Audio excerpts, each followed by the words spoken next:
Kylie Minogue's first waxwork made its debut at Madame Tussauds back in 1989, during her curly-haired, baby-faced Stock Aitken and Waterman days.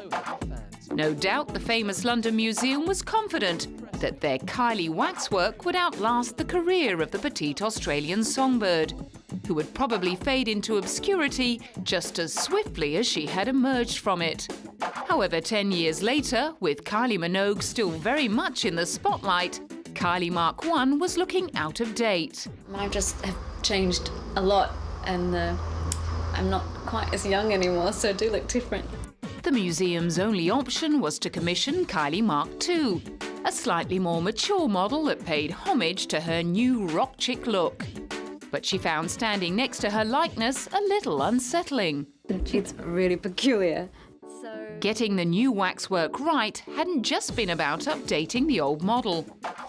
I just had one sitting where they take 1 trillion photographs and 1 trillion measurements with these caliper type instruments, and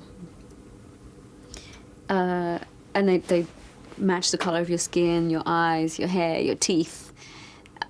I mean, the kind of things you never really would take any notice of. Then the real work began. We take them back to the studio. We create a metal armature, which is really like a metal skeleton, if you like. And with ordinary modelling clay, we make the whole figure in that. It's all modelled. Thankfully for the modellers, their wax sculpture met with the notorious perfectionist's approval. I'm really pleased. And even from our initial meeting, he had similar ideas to what I was thinking about, what pose I would do and what kind of look. So how would she describe that new look? Of course, everybody's asking me, and I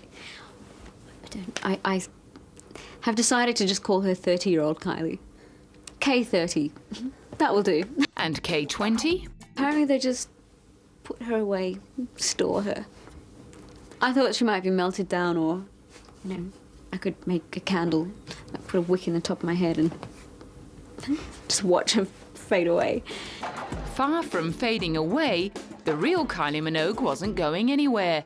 And by 2002, her triumphant return to pop with her album Fever, which brought with it a raunchy nod to 70s disco, warranted yet another revamp.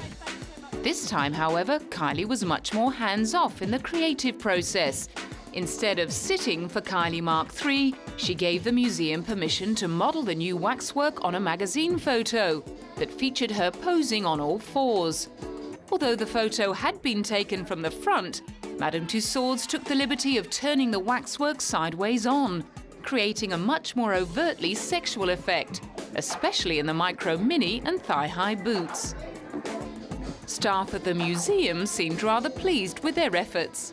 Well, Kylie is the hottest lady on the planet at the moment. So when we're thinking about who to have as the centrepiece of our Fever attraction, it had to be Kylie Minogue. She's the third figure we've made, and she's the sexiest yet. In fact, I think she's the sexiest figure Madame Tussauds has ever made.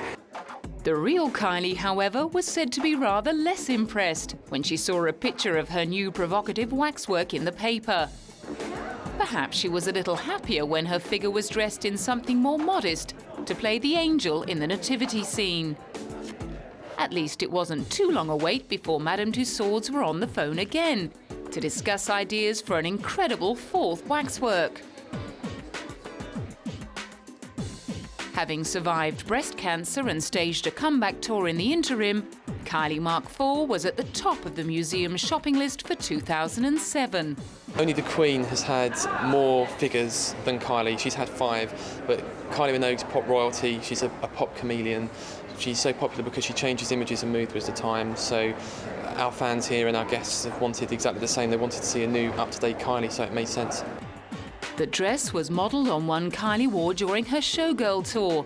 And to make sure she was totally happy with the result, she remained very hands-on throughout the process. According to sculptor Jim Kempton, she made a perfect model. She's got immense integrity, and I think that the public have loved her for so many years that I wanted to really portray her as she has been in the Showgirl tour since she's come back from cancer. And so trying to get her chirpy character plus the dignity, that's really what I wanted to try and capture.